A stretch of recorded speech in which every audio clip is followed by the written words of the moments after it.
Here are more motor news updates still on traffic management. Something funny is going on at the MMDA related to its being part of securing the safety of delegates to the coming Asia-Pacific Economic Cooperation Summit in Manila. Although others don't find it funny. Here once again is DJ Susie with a report. The Metropolitan Manila Development Authority is being criticized for purchasing Ducati and Suzuki big bikes as part of efforts to ensure the safety and security of the delegates to the Asia-Pacific Economic Cooperation or APEC Summit. When word got around about it, people began questioning the MMDA's decision to buy what were described as high-end motorbikes. 2 Ducati Monster 795s and 4 Suzuki Bandit 750s priced from 400,000 pesos to 600,000 pesos each. Reacting to the criticisms, the MMDA said it was tasked to provide adequate security to the foreign delegates, and that existing protocol demanded the highest security arrangements to be given to visiting presidents and prime ministers.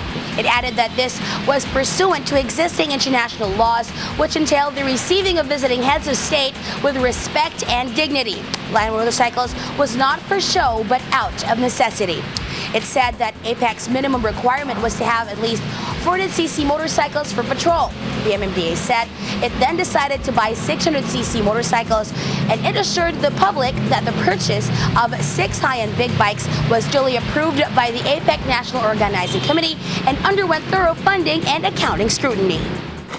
We will have to ask some of our friends more knowledgeable about the value and utility of big bikes to decide whether the purchase is reasonable or wasteful.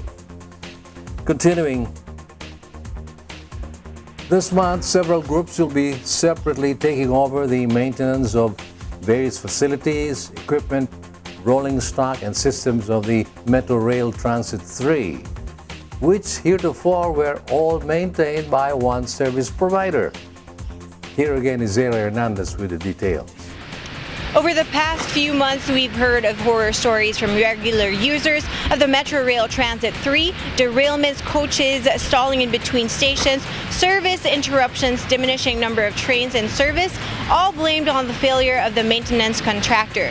The joint venture of Autoport Technique, or APT, Global Inc. and Global EPCOM Services Incorporated. It was then decided to have maintenance work to be divided among contractors with separate expertise and obligations. Starting in July 5, Shunkban and Industry Technique, Gimbicom Builders, and Technology Philippines Corporation joint venture will maintain the MRT's rolling stock, depot equipment, and signaling system.